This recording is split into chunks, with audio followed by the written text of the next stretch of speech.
सर्वोच्च न्यायालय ने सोमवार को आदेश दिया कि दिल्ली एनसीआर में आवारा कुत्तों को सार्वजनिक जगहों से हटाकर जल्द से जल्द स्थायी रूप से आश्रय जगहों पर भेजा जाए।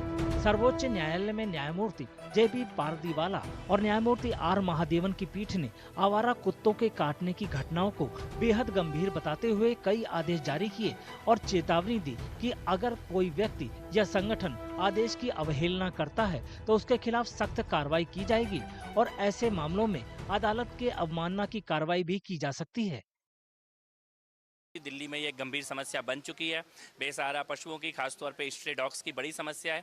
निर्णायक और ऐतिहासिक ये निर्णय है, टर्निंग पॉइंट है इस पूरे काम की दिशा में। और सुप्रीम कोर्ट ने बहुत स्पष्ट शब्दों में कुछ दिशा निर्देश दिए हैं।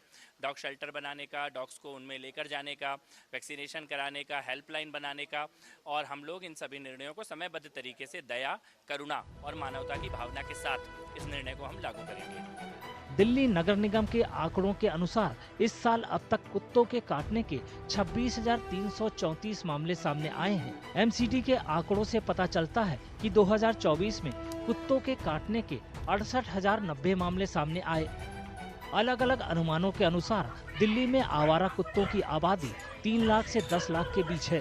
पशु अधिकार कार्यकर्ताओं का कहना है कि इतनी बड़ी संख्या में कुत्तों को रखने के लिए लगभग 10,000 सुसज्जित आश्रयों की जरूरत होगी।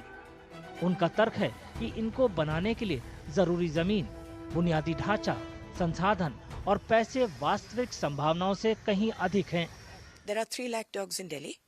You pick up the 3 lakh and you put them into centers. So first the Delhi government will have to find 1,000 centers. Or maybe 2,000 centers, because you can't put so many dogs together, they'll fight. So first they have to find the land for that. Then they have to build within 8 weeks something that will cost a minimum of 4 to 5 crores, because each center will have to have caretakers, feeders, watchmen, right, so that the dogs don't run out.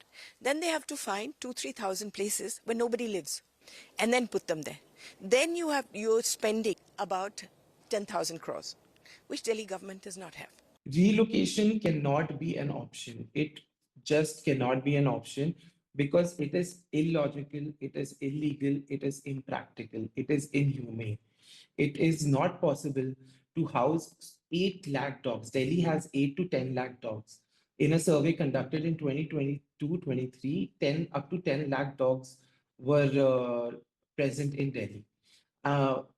Housing these dogs in a humane, in a proper manner is frankly not possible anywhere in Delhi.